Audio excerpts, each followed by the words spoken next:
पालघर जिल्ह्यामध्ये मागच्या 4 दिवसांपासून परतीच्या पावसामुळे भात शेतीचं मोठ्या प्रमाणावर नुकसान झालंय। कापणीला आलेल्या भात शेतीचं नुकसान झाल्यानं शेतकरी हवालदिल झालाय।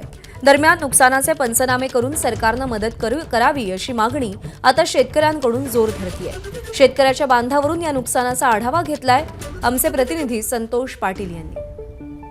पालघर जिल्ह्याची हळवी आणि गरवी भात शेती केली जाते। त्या भात शेतीचं मोठ्या प्रमाणात नुकसान व्हायला लागलेलं आपण पाहू शकतो की अगदी जी पिकं पिकून आलेले आहेत ते पूर्णपणे परतीच्या पावसाने आडवी करून टाकलेले आहेत। आपण पाहाल तर अशाच पद्धतीने जवळपास सर्व ठिकाणी ही परिस्थिती आहे। हळवी पिकं तर जी आहे ती पूर्णपणे पिकून झालेली आहेत। आपण दूरवर बघाल तर शेतं आहेत ते अगदी पिकून आलेली आहेत आणि जी गरवी भात शेती आहे ती सुद्धा आता पिकायला सुरुवात झालेली आहे। एकूणच पाहायला गेलं तर हा पाऊस आहे तो गेल्या आठवडाभर सातत्याने पडत आहे आणि याचा परिणाम आता ह्या जिल्ह्यातील भात शेतीवर होतोय। जवळपास 75,000 हेक्टरवरती पालघर जिल्ह्यामध्ये गरवी आणि हळवी अशी दोन प्रकारची भात शेती केली जाते आणि ही भात शेती आहे ती जवळपास दसरा आणि दिवाळीच्या अगोदर जे हळवं पीक आहे ते कापलं जातं आणि त्यानंतर ह्याची पावळी वगैरे विकून दसरा आणि दिवाळी हे शेतकरी आहेत ते ह्याच्यावरती साजरी करत असतात। आपण बघाल तर हे भात पीक जे पडलेलं आहे त्याला अक्षरशः आता मोड यायला सुरुवात झालेली आहे। त्याच्यामुळे